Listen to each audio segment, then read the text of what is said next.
Good evening, friends. Hope you must be all right, healthy and wealthy. Today, I would like to discuss about the concept of defamation. Friends, after the case decided against Mr. Rahul Gandhi by the Gujarat court, इस राष्ट्र में defamation के बारे में, मानहानि के बारे में लोग जो हैं जागरूक हो गए हैं। तो कई हमारे जो मित्र हैं, अभ्यर्थी हैं, हमारे सब्सक्राइबर्स हैं, वो जानना चाहते थे कि अगर हमारी मानहानि हो जाती है, कोई किसी को चोर कह देता है, कोई किसी के बारे में झूठा प्रकाशन कर देता है, कोई किसी को भ्रष्टाचार जांच में लिप्त होने का न्यूज छाप देता है, या कोई ऑफिस में ही किसी को बदनाम करने की कोशिश में लगा रहता है। तो डिफेमेशन बेसिकली जो है वो क्या है, सबसे पहले आपको ये समझना पड़ेगा कि वास्तव में मानहानि क्या है। मानहानि मित्रों दो प्रकार की होती हैं जो मुकदमे दर्ज किए जाते हैं। एक होता है क्रिमिनल डिफेमेशन और एक होता है सिविल डिफेमेशन। अब सवाल ये उठता है कि डिफेमेशन क्या है भाई।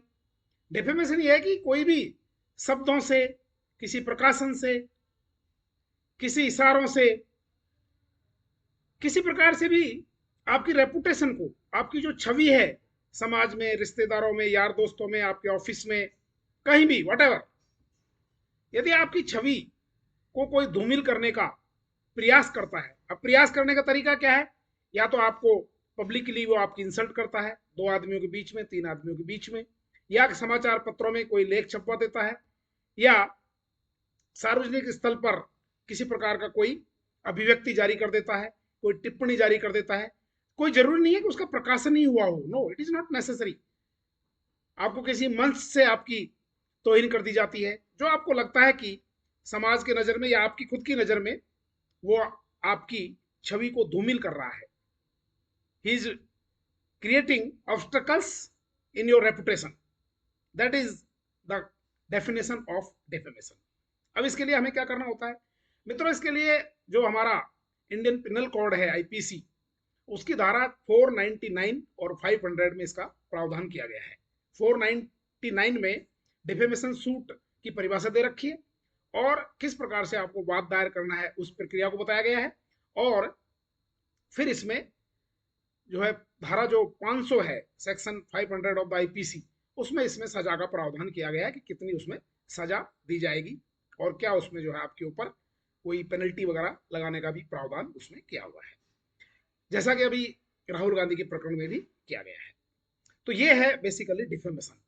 तो अगर आपकी कोई तोहिन करता है, कोई जानबूझ करके इंसल्ट करता है, अगर वाकई में ये नहीं है कि साहब मैं तो चोर, मैंने चोरी करी है, जो चोर के आरोप जो है प्रूव हो रहे हैं कोर्ट में या कहीं पर भी, और फिर आपके खिलाफ कोई न्यूज पब्लिश होती है, दैट इज नॉट डिफेमेशन, क्योंकि वो सही चीज का प्रकाशन कर रहा है। कोई रेपिस्ट है, ब्रजभूषण के केस में धारा 354 ए डी वगैरह वगैरह लग गई है। अब ब्रजभूषण कहेगी ये तो मेरा जो है समाज में रेपुटेशन खराब कर दी है, no it is not like that, क्योंकि पुलिस ने इन धाराओं में उसके खिलाफ मुकदमे दर्ज किए हैं। जब तक वो उनसे बरी नहीं हो जाता है पूरी तरह से, जब तक वो कोई केस या सूट फाइल नहीं कर सकता उसमें कि मेरी छवि खराब हो गई है। चोर को चोर कहेंगे, उसका प्रकाशन भी होगा, इसमें क्या डाउट है, होना भी चाहिए।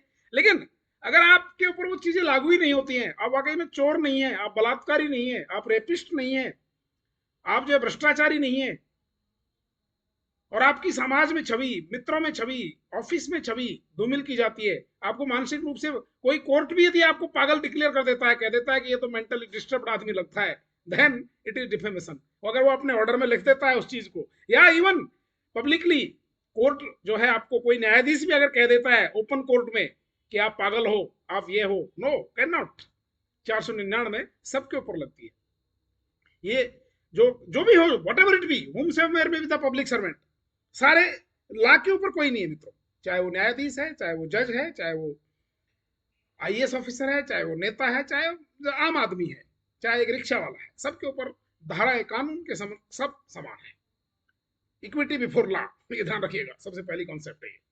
तो इसके लिए आपको क्या करना होगा, इसमें अगर आपको सिविल डिफेमेशन का वाद दायर करना है तो आप संबंधित जो आपका जुडिशियल मजिस्ट्रेट है, डिस्ट्रिक्ट सेशन कोर्ट में होते हैं, वहां पर एडिशनल डिस्ट्रिक्ट जज होते हैं, वहां जाकर के, या सीजीएम होते हैं, वहां जाकर के एसीजीएम होते हैं, जो भी आपका अब जुरिडिक्शन बनता है इसमें। सपोज करिए आप जयपुर में जगतपुर एरिया में रहते हैं या आप मालवीय नगर एरिया में रहते हैं, तो कोर्ट का डिस्ट्रीब्यूशन वहां पर फिक्स है कि कौन सा कोर्ट किस क्षेत्र को देखेगा।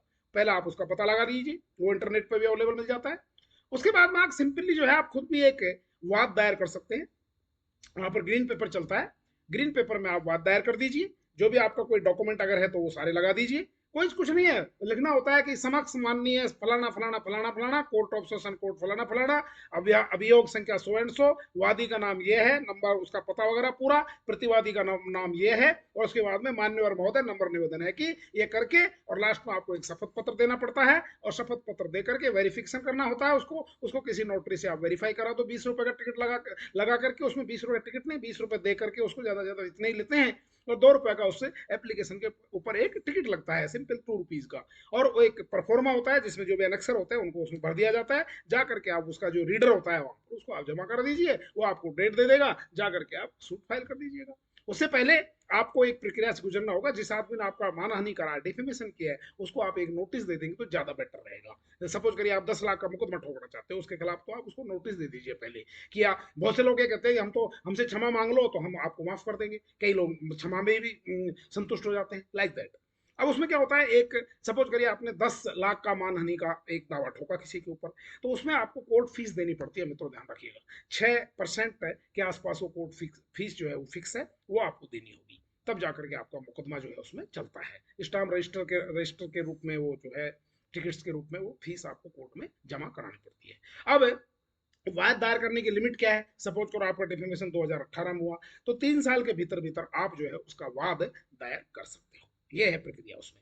अब आता है एक क्रिमिनल डिफेमेशन। क्रिमिनल डिफेमेशन मित्रों क्या होता है, आप क्रिमिनल सूट फाइल कर दीजिए, वो भी कोर्ट में ही फाइल होगा, इसमें कोई डाउट नहीं है, लेकिन उसमें क्या होता है कि कई बार पुलिस को जांच करने के लिए जो कोर्ट है, न्यायालय है, वो जांच के लिए जो हमारा आईपीसी है, इसमें सॉरी सीआरपीसी, उसकी जो धारा है 202, सीआरपीसी 202 के तहत वो पुलिस को जांच के लिए वो प्रकरण को भेज दिया जाता है। लेकिन पुलिस को जांच में भेजने का भी एक कंडीशन है, कब, जैसे सपोज करिए 5 लोगों ने आपकी मानहानि करी है, उसमें से 2 आदमी गुड़गांव में रहते हैं, 2 आदमी दिल्ली में रहते हैं, 2 आदमी नागपुर में रहते हैं, तो और 5 आदमी आपके जयपुर में रहते हैं, जयपुर के किसी अखबार ने, दैनिक भास्कर या जो भी वट एवर राजस्थान पत्रिका कुछ किसी ने भी आपकी मानहानि का लेख प्रकाशित किया है, उसमें वो लोग जो बाहर के हैं वो भी उसमें शामिल है, उनको भी आपने पार्टी बना रखा है। तो जो बाहर के लोग हैं उनकी तफ्तीश करने के लिए, उनकी जांच करने के लिए जो सीआरपीसी का प्रावधान है 202 में, पुलिस को वहां पर जांच के लिए भेज दिया जाता है। क्यों क्यों किया जाता है ऐसा, कि बाहर के लोग हैं, आप बिना उसके आप उनको कोर्ट में घसीटोगे या पुलिस उनको यहाँ पर बुलाएगी, तो उनका तो जो टाइम वेस्ट होगा, उनका पैसा वेस्ट होगा, उनकी अनावश्यक रूप से उनको परेशानी होगी, हो सकता है आप वो जो है अपराधी ना हो। इसलिए यहाँ पर प्रावधान किया गया कि पुलिस से जांच करवाई जाती है, पुलिस वहां जाकर के जो भी उसका चैनल है उससे वो जांच करती है, उसके बाद में वो रिपोर्ट पेश करती है। ये केवल तभी लागू होता है जब अभियुक्त, जिनको आपने अभियुक्त बनाया, जिन्होंने आपकी मानहानि की है, वो बाहर निवास करते हैं, आपके कोर्ट जुरिडिक्शन से बाहर। कोर्ट का जुरिडिक्शन सपोज करिए जयपुर है, नो प्रॉब्लम, कोई 202 में जांच की आवश्यकता उसमें नहीं है, फिर 200 में जो आपके बयान हो जाएंगे और बयान होकर के आप डिफेमेशन का सूट आपका चल जाएगा।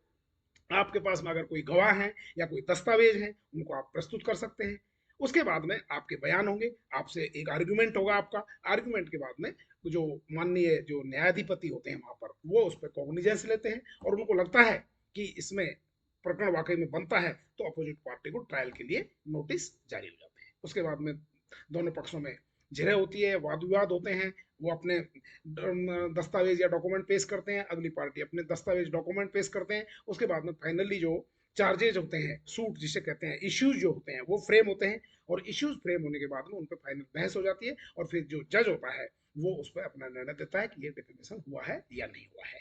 क्रिमिनल अगर डिफेमेशन तो मैक्सिमम सजा उसमें 2 साल की दी जाती है, और जो भी पेनल्टी है वो भी उसमें दी जा सकती है। और सिविल डिफेमेशन है तो आपको हर्जाने के रूप में उसमें मानहानि के लिए जितना का भी आपने वाद ठोका है उतने पैसे या जो भी कोर्ट डीम फिट करे, जितना वो समझे। ये नहीं कि आपने 10 लाख ठोक दिया तो कोर्ट आपको 10 लाख ही दे देगा। ये डिपेंड करता है फैक्ट, सर्कमस्टेंसेस, देश काल और परिस्थिति के आधार पर कि आपकी ग्रेविटी क्या है आपके प्रकरण की, उसके आधार पर आपका जो पैसा है वो फिक्स कर दिया जाता है। तो ये है प्रक्रिया मित्रों, बहुत ही सरल और बहुत ही संक्षेप में कि मानहानि के मुकदमे किस प्रकार से फाइल किए जाते हैं। उसके बाद में सपोज करो आप संतुष्ट नहीं हो, आपने मुकदमा दायर किया और जो नीचे का जो कोर्ट है वो उसमें आपके फेवर में डिसीजन नहीं देता है, तो आप उसको डिस्ट्रिक्ट और सेशन जज जो है वहां पर आप उसको चैलेंज कर सकते हैं। डिस्ट्रिक्ट और सेशन जज भी अगर नहीं मानता है, सपोज करो, फिर भी आप संतुष्ट नहीं है, तो फिर आप सीधे उसमें हाई कोर्ट में जाएंगे और हाई कोर्ट के बाद में आप सीधे उसमें सुप्रीम कोर्ट में जाएंगे। हाई कोर्ट में भी आप पहले सिंगल बेंच में लगेगा आपका केस, उसके बाद में डिविजनल बेंच में लगेगा, उसके बाद में आप सीधे सुप्रीम कोर्ट में जाएंगे। तो ये प्रक्रिया है कि किस प्रकार से मानहानि के मुकदमे जो हमारी आईपीसी की धारा है 499 और 500 इसके तहत जो है दर्ज किए जाते हैं। तो आप जो है निडर रहें, निश्चल रहें और अपना जो स्वाभिमान है उसके साथ में खिलवाड़ करने का किसी को भी मौका ना दें। और अगर कोई खिलवाड़ करता है तो निश्चित रूप से जो है उसके खिलाफ डिफेमेशन का सूट फाइल करें। अन्याय को बर्दाश्त करना भी ये मान लीजिएगा कि एक नरक भोगने के समान है। कभी अन्याय को बर्दाश्त ना करें, अन्याय के साथ डट करके और लड़े, मुकाबला करें। फल देना कृष्ण भगवान की थोड़ी गीता में कहा गया है, कर्मण्यवादी कारस्ते माँ फलेषु कदाचन माँ कर्म फले अतुर्भु माते संगोष्ठत्व में कर्मणि। लेकिन आपको अपना कर्म करना है, बस you have to do your karma, that's all, rest leave up to the almighty. Thank you very much, have a nice day. Please subscribe my channel, my video, share it, like it, and spread it up to all possible maximum limits. See you very soon with a new ideas. अगर आपको किसी को किसी विषय के ऊपर हमसे ज्ञान लेना है, किसी प्रकार का कोई क्लैरिफिकेशन है, कोई आप उस वीडियो के माध्यम से जानकारी प्राप्त करना चाहते हो, न केवल लॉ की, न केवल पारिवारिक मुकदमों की, सर्विस मैटर्स हुए आपके, डिफेमेशन केस हुए, भ्रष्टाचार से संबंधित हुआ, अवमानना कोर्ट की अवमानना कैसे होती है वो हुआ, जजेस के खिलाफ एक्शन लेने के क्या प्रावधान है, सब नेताओं के खिलाफ एक्शन लेने के क्या प्रावधान है, कौन सा सेक्शन कहाँ है, कौन सा विभाग कहाँ पर है, डीओपीटी में शिकायत कैसे की जाती है, सेंट्रल विजिलेंस कमीशन में शिकायत कैसे की जाती है, लोकायुक्त होता है उसको शिकायतें कैसे भेजी जाती हैं, कैसे कैसे प्रकरण दर्ज किए जाते हैं, पारिवारिक जो लड़ाई झगड़े के प्रकरण है, किसी का प्रमोशन मैटर रुका हुआ है, ट्रांसफर मैटर रुका हुआ है, everything I will share, I will like, I will enjoy if you ask me, if you send your queries, it will be my great pleasure. But please share it and like it. Thank you very much. See you very soon.